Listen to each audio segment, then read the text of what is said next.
میرے محترم بھائی اور بہنوں، حج آدم علیہ السلام سے شروع ہوا ہے۔ عبادات میں کوئی اجتہاد اور عقل نہیں، جیسے اللہ نے کہا ہے ویسے کرنا ہے۔ نماز اپنی عقل سے ہم معلوم نہیں کر سکتے، روزہ ہے، حج ہے۔ عبادات میں جیسے آسمان والے نے بتایا اور جیسے جناب رسول اللہ صلی اللہ علیہ وسلم نے کر کے دکھلایا، بس ہم نے وہ کرنا ہے۔ باقی چیزوں میں معاملات ہیں، زندگی کی باقی ضروریات ہیں، اس میں زمانے کے لحاظ سے سوچ بچار بھی ہے، تبدیلی بھی ہے، اجتہاد بھی ہے۔ عبادت اسے کہتے ہیں جس میں بس جو اللہ نے کہا، جو اس کے نبی نے فرمایا، کر کے دکھایا، ویسے کرنا ہے۔ ہمارے نبی پاک کا میں تھوڑا سا آپ کو مختصر خاکہ حج کا بتا دیتا ہوں۔ جناب رسول اللہ صلی اللہ تعالی علیہ وسلم نے حج کا جب اعلان فرمایا، یہ 10 ہجری، تو اطراف سے قبائل جمع ہوئے، کوئی 12,000 کا مجمع اکٹھا ہو گیا مدینہ میں۔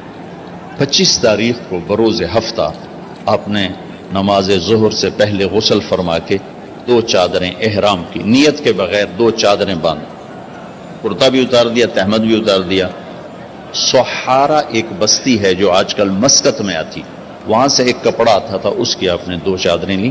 پھر آپ نے ظہر کی نماز کے بعد اپنے پورے قافلے کو لیا، ذوالحلیفہ جس کو آج کل ابیار علی کہتے ہیں، یہاں آپ نے آ کر قیام فرمایا، اور عصر، مغرب، عشاء اور فجر اور ظہر 5 نمازیں آپ نے یہاں ادا فرمائیں۔ آپ گزر رہے تھے کہ جبریل ہے کہ یا رسول اللہ، اللہ فرما رہے ہیں یہ پاک وادی ہے، یہاں آپ قیام فرمائیں۔ ایک رات کی قیام کے بعد صبح آپ نے فجر کی نماز کے بعد غسل فرمایا، خوشبو لگائی، اپنے بالوں کو تیل لگایا، پھر شہد لگایا۔ شہد گوند کا کام دیتا ہے، چونکہ اب ننگے سر جانا تھا تو بال بڑے تھے آپ کے، شانوں تک آئے ہوئے تھے، تو آپ نے ان کو شہد لگا کے نا وہ جوڑ دیا، آپس میں جوڑ دیا۔ اور عائشہ رضی اللہ تعالیٰ نے آپ کو خوشبو لگائی۔ جسم پہ خوشبو لگا سکتے ہیں احرام سے پہلے، احرام کے کپڑے کو نہیں، جسم پہ خوشبو لگا سکتے ہیں احرام کی نیت کرنے سے پہلے۔ بالوں میں، مانگ میں آپ نے خوشبو لگائی۔ پھر اس کے بعد آپ نے ظہر کی نماز ادا فرمائی اور آپ اونٹنی پہ سوار ہوئے اور قبلہ رخ ہو کر آپ نے کہا لبیک حجۃ اللہم لبیک، اپنے حج کا احرام باندھا۔ تو جبریل آئے کہ یا رسول اللہ، اللہ تعالیٰ فرما رہے ہیں عمرے کو شامل فرمائے۔ وہاں سے آپ چلے، آپ کے ساتھ کوئی 12,000 کا مجمع تھا، اور آپ ملل میں آپ نے قیام فرمایا۔ ملل سے نکلے، روحا میں پہنچے۔ روحا میں کنواں ہے، وہاں 70 نبیوں نے قیام کیا ہے حج کے دوران، حج پر جاتے اور آتے ہوئے۔ وہاں آپ نے بھی قیام فرمایا، رات بھی ٹھہرے۔ روحا سے چل کر آپ عثایا پہنچے، عثایا سے عرج پہنچے، عرج سے ابوا پہنچے۔ ابوا پہنچے تو سامنے بستی تھی جہاں آپ کے سارے انتظام کیے گئے تھے رہائش کے، اور یہ قافلہ 12,000 کا اب 60-70,000 کا ہو چکا تھا۔ تو ابوا میں آپ کی والدہ کی قبر ہے، حضرت آمنہ رضی اللہ تعالیٰ عنہ کی قبر مبارک ہے۔ تو آپ سڑک سے یوں ہٹ گئے، اندر پہاڑوں میں چلے گئے۔ اکثر مجمع تو نیا تھا، انہیں نہیں سمجھ میں آیا کہ اللہ کے نبی اندر کہاں جا رہے ہیں۔ چندے کو پتہ تھا کہ آپ کہاں جا رہے ہیں، تو آپ چلتے چلتے چلتے چلتے چلتے ایک جگہ اپنے اونٹنی کو بٹھایا، کوئی وہ 70-80 فٹ اونچا پہاڑ ہے، تو وہاں سے آپ اوپر چڑھے۔ یہ اپریل کا مہینہ تھا اور ماں کی قبر کے سرانے تشریف لائے، اور یوں اپنے گھٹنے اٹھائے اور ہاتھ یہاں رکھے اور سر یہاں لیا، یہ پوزیشن بنائی جیسے چھوٹے بچے بناتے، اور پھر جوں سرہانے بیٹھ کے رونا شروع کیا۔ صدمہ تو چند دنوں بعد بھول جاتا، میں اب اپنی ماں کے یاد میں رونا بھی چاہوں تو رونا نہیں آتا، اپنے باپ کی یاد میں رونا بھی چاہوں تو رونا نہیں آتا۔ اور میرے نبی کو 57 برس گزر چکے تھے ماں کے گئے ہوئے، تو وہ 57 سال پرانا درد ابھی زخم بھرا نہیں، آپ اس پوزیشن میں بیٹھے اور اتنا روئے کہ سارا رواں آپ کا آنکھ بن کے رو رہا تھا، وہ ساری داڑھی آپ کی آنسوں سے تر ہو گئی، اور آپ نے آگے جانے سے انکار کر دیا کہ میں آج رات اپنی ماں کے پاس ٹھہروں گا۔ آپ نے رات وہیں گزاری۔ کیا رات تھی! ابواس سے چلے تو آپ عصفان پہنچے، عصفان تھے تو آپ نے کہا ابوبکر یہ کون سی جگہ ہے؟ کہا جو عصفان۔ کہا میں دیکھ رہا ہوں ہود اور صالح علیہ السلام گزر رہے ہیں اس وادی سے، لبیک کہتے ہوئے حج کو جا رہے ہیں۔ عصفان سے آپ مرہ زہران پہنچے، پھر وہاں سے آپ صرف پہنچے، پھر وہاں سے آپ تنعیم پہنچے۔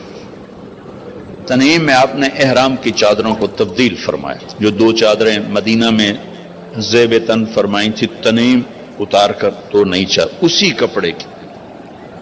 کہ مکہ کے ٹاپ سے آپ انٹر ہوئے اور بیر زی طوا کے کنویں پر آ کر آپ نے قیام فرمایا۔ یہ ہے اتوار کی رات، 25 کو چلے اور 4 کی رات کو، یہ مہینہ 29 کا تھا، تو 4 کی رات کو آپ مکے پہنچ گئے۔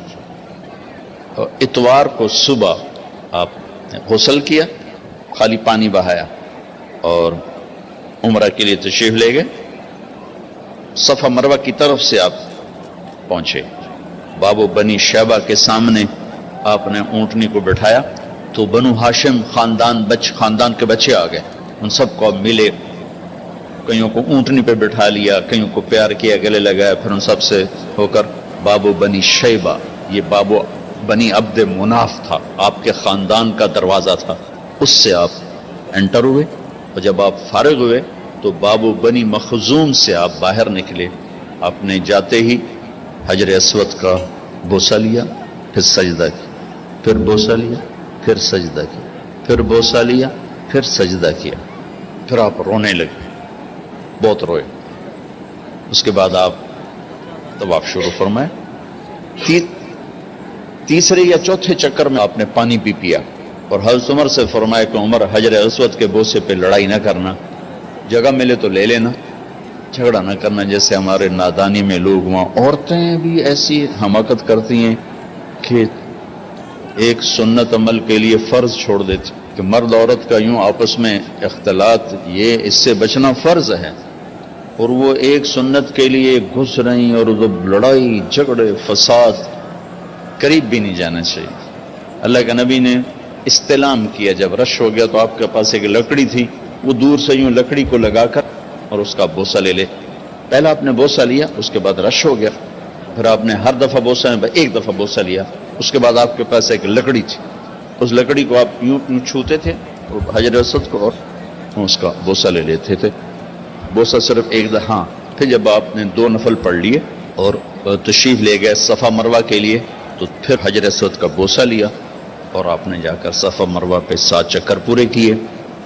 بعض روایت میں ہے کہ 3 چکر پیدل کیے، پھر مجمع زیادہ ہو گیا تو 4 اونٹنی پر بیٹھ کر گئے تاکہ لوگ دیکھ لیں۔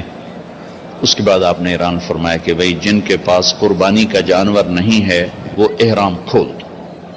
تو صحابہ نے کہا یا رسول اللہ آپ کھولیں، تو آپ نے فرمایا کہ میرے پاس قربانی کا جانور ہے، ابو بکر کے پاس، عمر، زبید، طلحہ یہ نہیں کھولیں گے جو کہ ان کے پاس بھی قربانی کا جانور ہے، باقی جن کے پاس نہیں کھول دو۔